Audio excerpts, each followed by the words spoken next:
ಚಿತ್ತವನ್ನು ವಹಿಸುವುದಕ್ಕಾಗ್ತಾ ಇಲ್ಲ. ನಾ ಹೋಗ್ಲೇಬೇಕು ಸ್ವಾಮಿ. ನಾ ಹೋದ್ರೆ ಮತ್ತೆ ಗೌರಿ ಹೋದ್ರು ಅಂತ ನೀವು ಯೋಚಿಸಬಾರದು. ನಾ ಹೋಗ್ತೇನೆ ಸ್ವಾಮಿ. ಹೋಗಿ ವಿಶೇಷವಾದಂತಹ ಯಾಗವನ್ನು ನೋಡ್ತೇನೆ. ಯಾಗವನ್ನು ನೋಡಿ ಹಿಂದಿರುಗಿ ಬರ್ತೇನೆ ಸ್ವಾಮಿ. ನಾ ಹೋಗ್ತೇನೆ ಸ್ವಾಮಿ, ಹೋಗಿ ಬರ್ತೇನೆ. ಮತ್ತೆ ಗೌರಿ ಹೋದ್ಮೇಲೆ ಗೌರಿ ಹೋದ್ರು ಕಿತ್ತವರೊಲಿಸಲಾರದೆ ಬಂದು ದರ್ಶನ ಪಾರವಶ್ಯದಲ್ಲಿ ಎರಡಲ್ಲಿ ಮುಂದಿಟ್ಬಿಟ್ಟೆ ಸ್ವಾಮಿ. ನಾ ಹೋಗ್ತೇನೆ. ನನಗೆ ಎಷ್ಟೊಂದು ಮನಸ್ಸನ್ನುವಂತಹ ಹುಚ್ಚು ಕುದುರೆಗೆ ಕಡಿವಾಣವನ್ನು ಹಾಕುವುದಕ್ಕಾಗ್ತಾ ಇಲ್ಲ. ಅದು ನನ್ನ ಕಡಿವಾಣವನ್ನು ತಪ್ಪಿ ಓಡ್ತಾ ಇದೆ. ನಾ ಹೋಗ್ಲೇಬೇಕು ಸ್ವಾಮಿ. ಹೋಗ್ತೇನೆ, ಯಾಗದ ವೈಭವವನ್ನು ನೋಡ್ತೇನೆ, ಮತ್ತೆ ಹಿಂದಿರುಗಿ ಬರ್ತೇನೆ. ನಾ ಬರ್ತೇನೆ ಸ್ವಾಮಿ. ನಿಲಯವನು ಹೊರಬಣ ಮಂಡಳಂಗನೆ ನಿಲಯವನು ಹೊರಬಂಡಳಂಗನೆ ಬಳಲಿ ಸುಸಿದು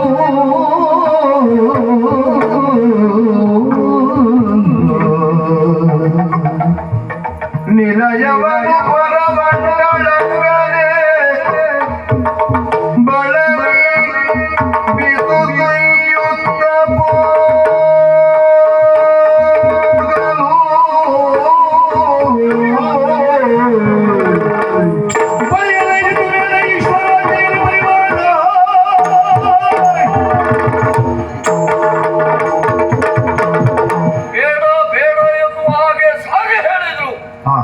ನನ್ನ ಮಾತನ್ನ ಮಿಕ್ಕಿ ಮೀರಿ ಹೋಗೇ ಬಿಟ್ಟಲ್ಲ ಗೌರಿ. ಯಾರಲ್ಲಿ ಪ್ರಮಥಾದಿಗಣಗಳು ನಿಮ್ಮ ತಾಯಿಯ ರಕ್ಷಣೆಗೆ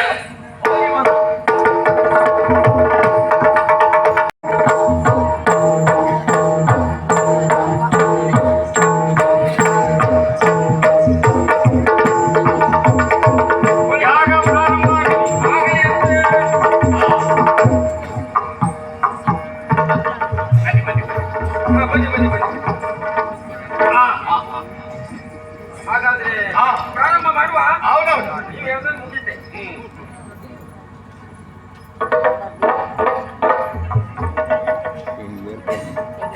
ಪವಿತ್ರ ಕೊಟ್ಟ ಆಯ್ತಲ್ಲ.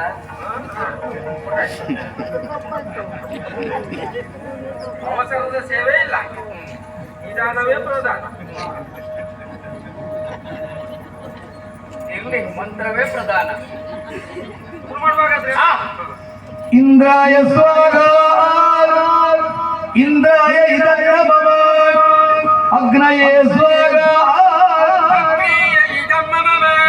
ಯಮಾಯ ಸ್ವಾಗ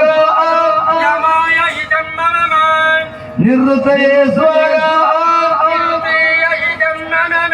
ವರುಣಾಯ ಸ್ವಾಗ ವಾಯವೇ ಸ್ವಾಗ ಸೋಮಾಯ ಸ್ವಾಗ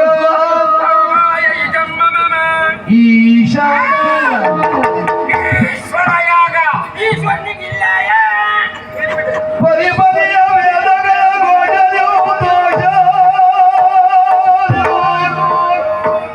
ನೆರೆದಿರುವ ಸಕಲ ಮುನಿಜಾಲದು ಮೇಳದು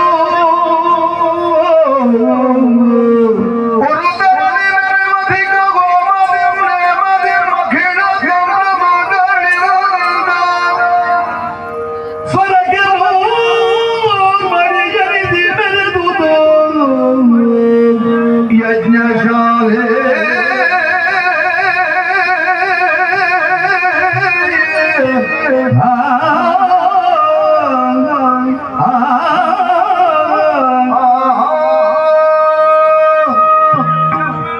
ಆ ಮಗಾಧ್ವರದಿಗೆ ಭುವನ ಸ್ತೋಮ ವಂದಿತೆ ಬರಲೋ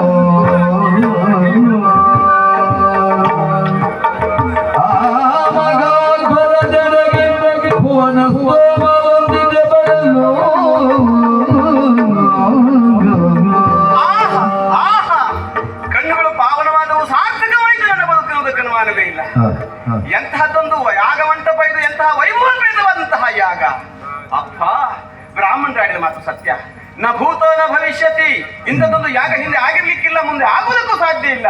ಅಂಥದ್ದೊಂದು ಯಾಗವನ್ನು ಮಾಡುವ ಸಾಮರ್ಥ್ಯ ಇದ್ರೆ ನನ್ನಪ್ಪ ದಕ್ಷನಿಂದ ಮಾತ್ರ ಸಾಧ್ಯ. ಆಹ್, ಎಷ್ಟು ಸಂತೋಷವಾಗ್ತಾ ಇದೆ. ನನ್ನ ಅಪ್ಪ ಅಲ್ಲ, ದಕ್ಷಿಣ ಮಗಳು ನಾನು ಅಂತ ಹೇಳಿಕೊಳ್ಳುವುದಕ್ಕೆ ಎಷ್ಟು ಹೆಮ್ಮೆ ಅನ್ನಿಸ್ತಾ ಇದೆ. ನಮ್ಮವ್ರಿಗೆ ಹೇಳಿದೆ ನಾನು, ಬನ್ನಿ ಸ್ವಾಮಿ, ಒಂದು ದಿವಸದ ಮಟ್ಟಿಗಾದರೂ ಯಾಗವನ್ನು ನೋಡಿ ಹೋಗೋಣ ಅಂತ. ಹೋಗಿ ಮೊದಲಾಗಿ ನಾನು ಹೇಳಬೇಕು ನನ್ನ ಅಪ್ಪನ ಮನೆಯ ವೈಭವ, ನನ್ನ ಅಪ್ಪನ ಮನೆಯಲ್ಲಿ ನಡೆದಂತಹ ಯಾಗ, ಅದು ನಾನು ಸವಿಸ್ತಾರವಾಗಿ ಹೇಳ್ಬೇಕು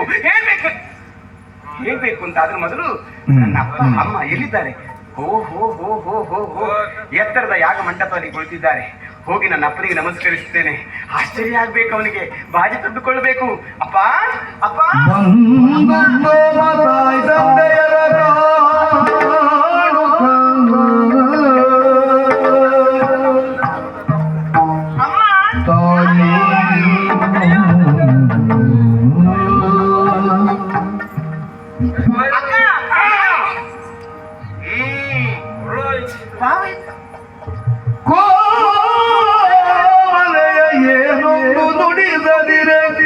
ಸತಿ ಚಿತ್ತ ಮಗೋದಿ ಒಳಗೆ ಮುಳುಗಿದರುವ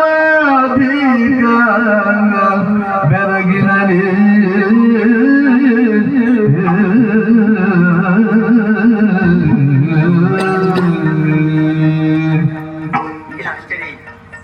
ನನ್ನಪ್ಪ ಯಾಗ ಮಂಟಪದಲ್ಲಿ ಕುಳಿತಿದ್ದಾನೆ. ಹೋಗಿ ಮಾತನಾಡಿಸಬೇಕು ಅಂತ ನಾನು ವಂದಿಸಿದ್ರೆ ನನ್ನನ್ನು ಕಂಡು ಕಾಣೋ ರೀತಿಯಲ್ಲಿ ಮುಖ ತಿರುಗಿಸಿಕೊಳ್ತಾ ಇದ್ದಾನೆ.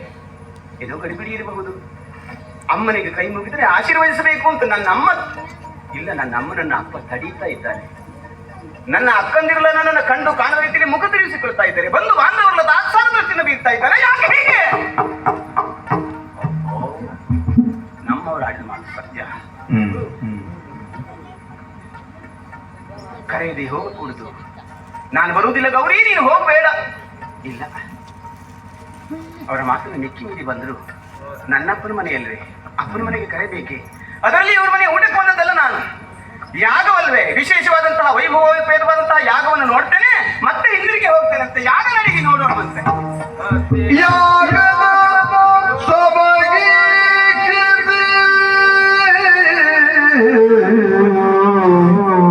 ಇಂದ್ರಾಯ ಸ್ವಾಗ ಇಂದ್ರಾಯ ಇದಾಯ ಮಮ ಅಗ್ನಯ ಸ್ವಾಗ ಅಗ್ನಯ ಇದಂಡ ಮಮ ಯಮಾಯ ಸ್ವಾಹ ಯಮಾಯ ಇದಂಡ ಮಮ ಗಿರ್ತಯ ಸ್ವಾಹ ಗಿರ್ತಯ ಇದಂಡ ಮಮ ಯಾಗದ ಸಬಗೀಚಿಸುವೆಯನುತ ಸಬಗೀಚಿಸುವೆಯನುತ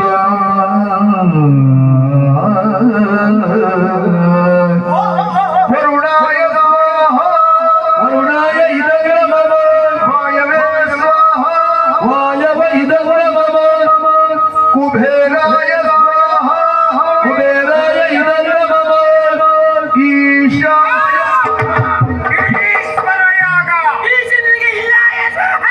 ಪ್ರತಿಭಾಗವೈರವಿಂದ ಕದುಮಣಿ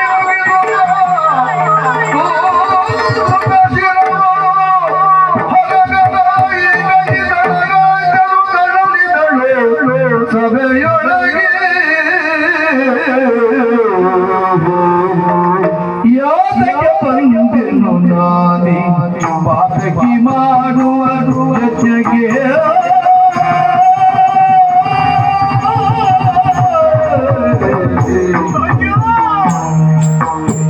ಯಾತಕ್ಕೆ ಬಂದೆನು ನಾನೇ ಪಾತಕಿ ಮಾಡುವ ಯಜ್ಞಕ್ಕೆ ಯಜ್ಞದ ರೀತಿಯ ಒಂದು ಅರಿಯದೆ ಬಂದೆ ಗೀತೆನಾಗುತ್ತಲ ಯಜ್ಞದ ರೀತಿಯ ಒಂದು ಅರಿಯದೆ ಬಂದಿದ್ದರನಾಗುತ್ತಲ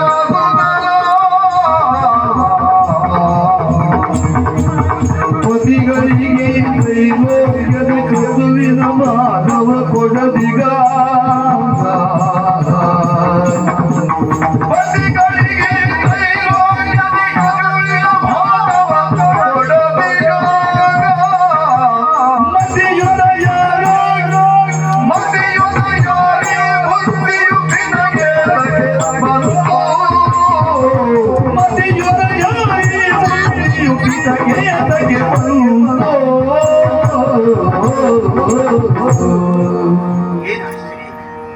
ಬ್ರಾಹ್ಮಣರು ಮಂತ್ರ ಮೂಲಕವಾಗಿ ವಿಶೇಷವಾಗಿ ಅಷ್ಟ ದಿಕ್ಪಾಲಕರನ್ನ ಆಹ್ವಾನಿಸಿ ಆವಿರ್ಭಾಗವನ್ನು ಅರ್ಪಿಸ್ತಾ ಇದ್ದಾರೆ.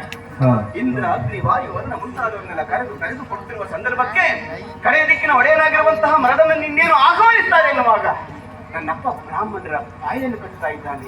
ಇದರ ಈಶ್ವರ ಯಾಗ ಇಲ್ಲಿ ಈಶನಿಗೆ ಹವಿಸಿಲ್ಲ. ಹಾಗಿದ್ರೆ ಈಶನಿಗೆ ಒಬ್ಬರಿಗೆ ಹವಸನ್ನ ಕೊಡದೆ ಯಾಗ ಪೂರ್ಣವಾಗುವುದಕ್ಕುಂಟೆ ಪತಿಗಳಿಗೆ ತ್ರೈಲೋಕ್ಯದಿ ಪ್ರಭುವಿನ ಭಾಗವ ಕೊಡದೆ ಯಾಗವನ್ನು ಪೂರ್ಣಗೊಳಿಸುವುದಕ್ಕೆ ಸಾಧ್ಯ ಉಂಟೆ? ಪೂರ್ಣವಾದರೂ ಅದು ಫಲವನ್ನು ಕೊಡುವುದಕ್ಕುಂಟೆ. ಹಾಗಿದ್ರೆ ಇದು ನನ್ನ ಅಪ್ಪನಿಗೆ ಗೊತ್ತಿಲ್ವೇ? ವ್ಯೋಮ ಬುದ್ಧಿವಂತನಲ್ಲಿ ನನ್ನಪ್ಪ ಗೊತ್ತಿದ್ದು ಈ ರೀತಿಯಾದಂತಹ ಕಾರ್ಯವನ್ನು ಮಾಡ್ತಾನೆ ಅಂತ ಆದ್ರೆ ಯಾಕೆ ಬುದ್ಧಿವಂತ ನನ್ನ ಅಪ್ಪನಿಗೆ? ಹೌದು, ನಮ್ಮವರ ಆಡಿದ ಮಾತು ಸತ್ಯ. ನನ್ನ ಅಪ್ಪನಿಗೆ ಅಹಂಕಾರ ಅನುಮಾನವೇ ಇಲ್ಲ. ನನ್ನ ಅಪ್ಪನೇನು ಅಹಂಕಾರದಲ್ಲಿ ಈ ರೀತಿಯಾದಂತಹ ಯಾಗವನ್ನು ಕೈಗೊಂಡಿದ್ದಾನೆ, ವ್ಯರ್ಥವಾಗಿ ಖರ್ಚು ಮಾಡ್ತಾ ಇದ್ದಾನೆ, ಇಂಥದ್ದೊಂದು ಯಾಗವನ್ನು ನಡೆಸಿದ್ದಾನೆ. ಅವ ಯಾಗ ನಡೆಸಿ ನಾ ಯಾಕೆ ಬರಬೇಕಾಗಿತ್ತು? ನಮ್ಮವರು ಮೊದಲೇ ಹೇಳಿದ್ರು, ಗೌರಿ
ತನ್ನ ದೊಡ್ಡಸ್ತಿಕೆಯನ್ನು ತನ್ನ ಅಹಂಕಾರವನ್ನು ಮೆರೆಸುವುದಕ್ಕಾಗಿ ಒಬ್ಬ ವ್ಯಕ್ತಿ ಯಾಗ ಯಜ್ಞಾದಿಗಳನ್ನು ಮಾಡ್ತಾನೆ ಅಂತ ಅದು ದುಷ್ಟಕ್ರತು.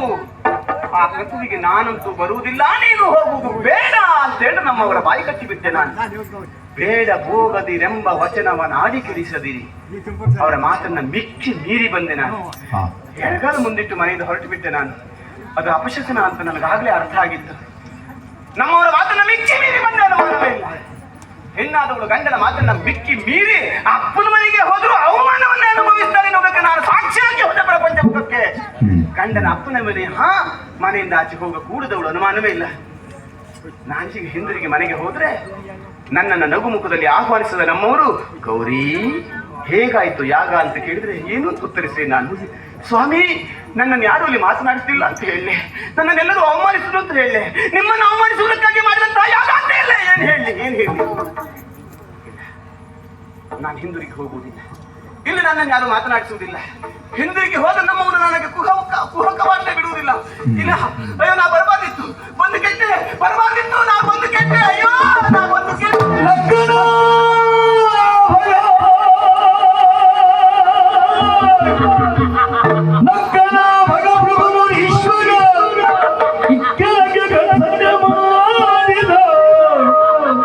ಮಿಕ್ಕ ಮುನಿಗಳು ಸುರರು ಕಿರುನಗೆ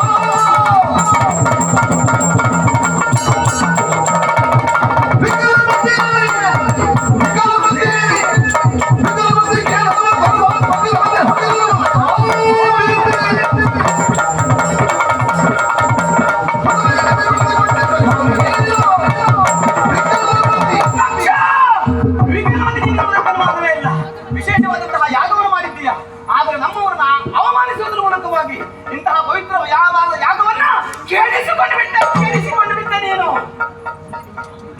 ಕಂಡ ಏನು ಮಹಾ ಗಂಡ ಮೃತ್ಯುವಿಗೆ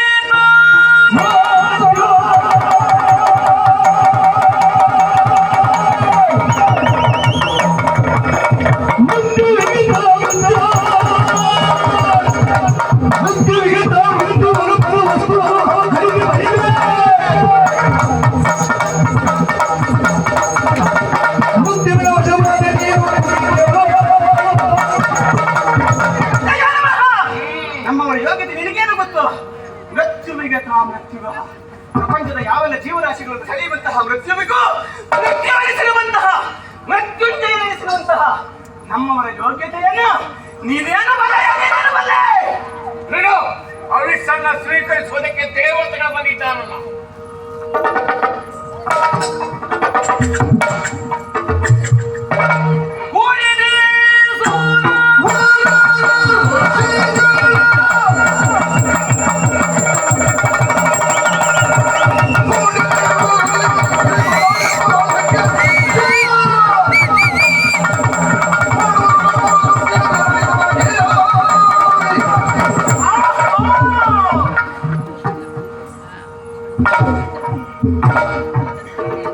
ದೇವೇಂದ್ರನ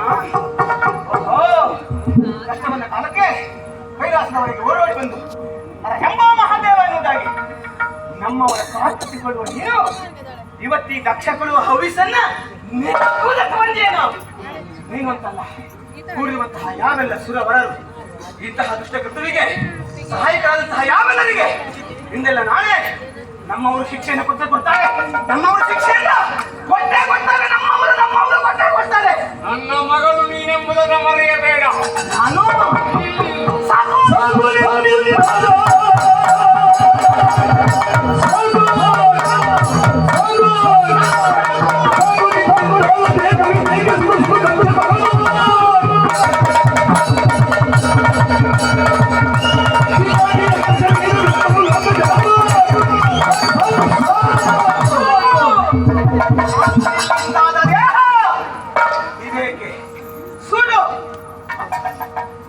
ದೇಹದಲ್ಲಿ ಅರ್ಧ ಭಾಗವನ್ನು ನನಗೆ ಕೊಡುವುದರ ಮೂಲಕವಾಗಿ ಪಿನಾಕಿ ಅರ್ಧ ಶರೀರ ಅರ್ಧ ನಾರೀಶ್ವರನೆನಿಸಿರುವಂತಹ ನಾನು ನಮ್ಮವರ ಅರ್ಧ ಶರೀರವಾಗಿರುವುದಕ್ಕೆ ವಹಿಸ್ತೇನೆ ಹೊರತು ನಿನ್ನ ಮಗಳು ಸಾಕು ನಿನ್ನಿಂದಾದ ದೇಹ ನಿನ್ನ ಮಗಳಂತೆಂಬ ಹೆಮ್ಮೆ ನನಗಿತ್ತು. ನಾನು ಕೊಪ್ಪಿದ್ದೆ ದಕ್ಷಿಣ ಮಗಳು ಎನ್ನುವುದಾಗಿ ಹೇಳಿಕೊಂಡಿದ್ದೆ. ಆದರೆ ಈಗ ಅದಲ್ಲ.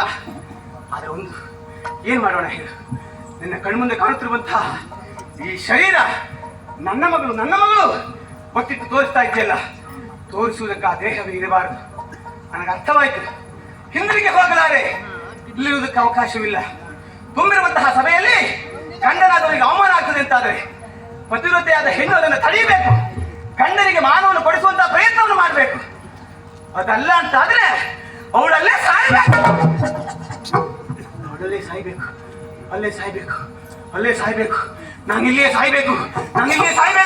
ಹೌದು, ಯಾವ ಪೂರ್ಣ ಮಾಡದ ರೀತಿಯಲ್ಲಿ ಅಗ್ನಿ ನನ್ನ ಅಗ್ನಿ ಇಲ್ಲದೆ ಉರಿಯುವ ಹಾಗಿಲ್ಲ.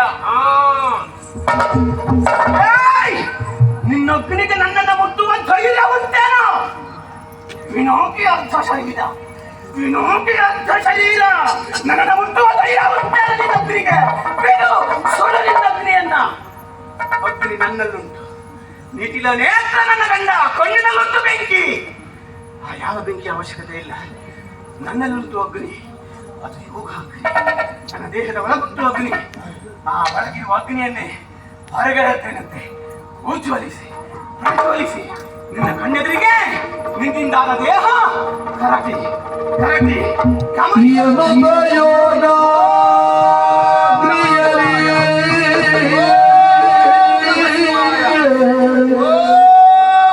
ಪಾವಕನನು ನಿಜಾನದಿ ಧರಿಸಿಯೇ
ನನ್ನ ಹುಟ್ಟಿಗೆ ಕಾರಣೀಕರ್ತರು ನೀನಾಗಿದ್ದೀಯ.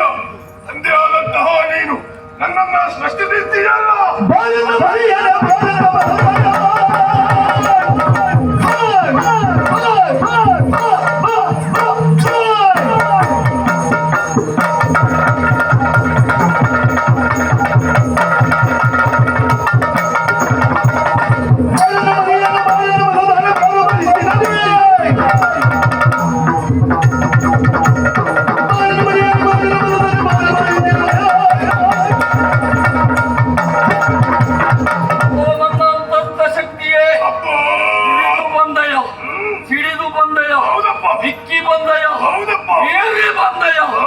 ನನ್ನಿಂದಲೇ ಸೃಷ್ಟಿಸಲ್ಪಟ್ಟವನು ನೀನು.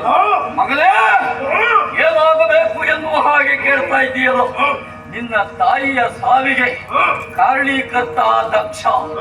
ಆ ದಕ್ಷನನ್ನ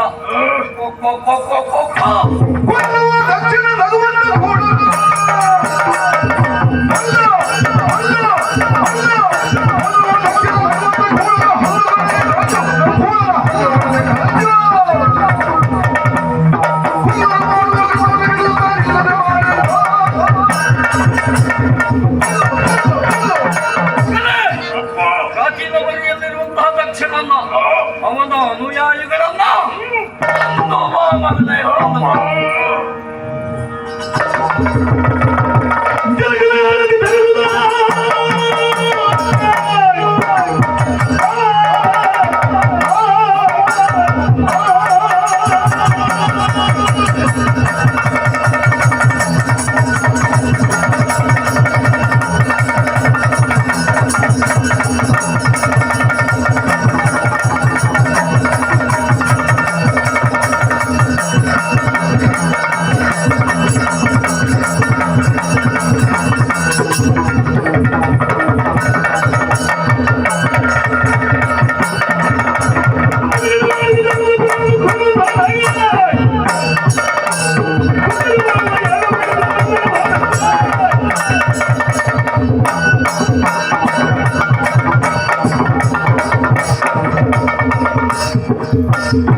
ಬಂದವ ಯಾರು ಅಂತ ನೋಡಿದ್ರೆ ದೇವೇಶ ದೇವತೆಗಳ ಒಡೆಯ ಏ ದೇವೇಶ ಇದು ಮಾಡಿದಂತ ಕಾರ್ಯವಾದರೆ ಏನು ಏನು ನನ್ನ ತಂದೆಯ ಋಣದಲ್ಲಿ ಇದ್ದ ಮಾಡೋ ನೀವು ಇಷ್ಟ ಬಂದಾಗ ನಮ್ಮ ತಂದೆಯಲ್ಲರೇ ಆಗಿ ಬರುವವರು ನೀವು ಆದ್ರೆ ಇಂದು ಮೋಸ ವಂಚನೆ ನನ್ನ ಸಾವಿಗೆ ಕಾರಣವಾದ ನೀವು ನನ್ನ ಬಿಟ್ಟೇನಂತ ಭಾವಿಸಿದ್ದ ವಾಚೋತೆಯಿಂದ ಬಿಡ್ತೇನೆ.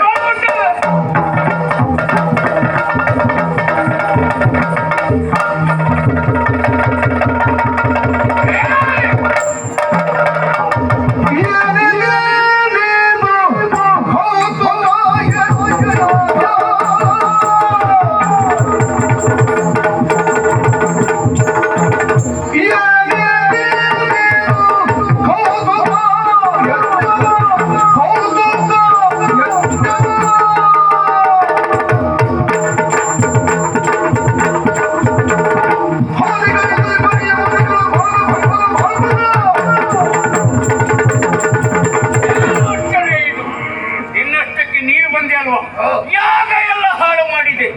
ಯಾಕೆ ಬಂದೆ? ಯಾರು ನೀನು? ಉದ್ದೇಶ ಏನ?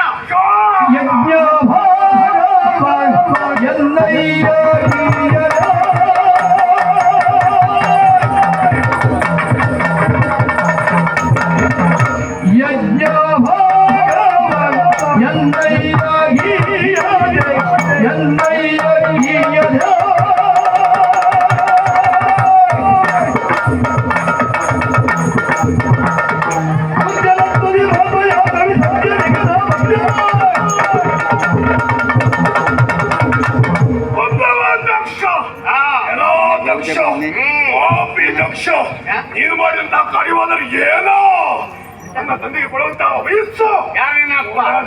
ನಿನ್ನ ಅಪ್ಪ ಯಾರು? ಈಶ್ವರ. ಯಾವಾಗ ಹುಟ್ಟುಕೊಂಡೆ ನೀನು? ನಾನು ನನ್ನ ಕೊಲ್ಲುವುದಕ್ಕಾಗಿ ಹುಟ್ಟಿದವ ಇದ್ದೇನೆ. ನನ್ನ ಕೊಲ್ಲುವುದಕ್ಕೆ ಹುಟ್ಟಿದ? ಶಿವನ ಮನಸ್ಸಂಕಲ್ಪದಿಂದ ಹುಟ್ಟಿದವ ನಾನು. ದಕ್ಷ ನನ್ನ ತಂದೆಗೆ ಮೋಸ ವಂಚನ ಅಗೌರವವನ್ನು ಕೊಡುವುದಕ್ಕೆ ಮುಂದಾಗ್ತಾ ಇದ್ದೇನೆ. ನನ್ನ ರುಂಡ ಮುಂಡೆಯಿಂದ ಬೇರ್ಪಡಿಸ.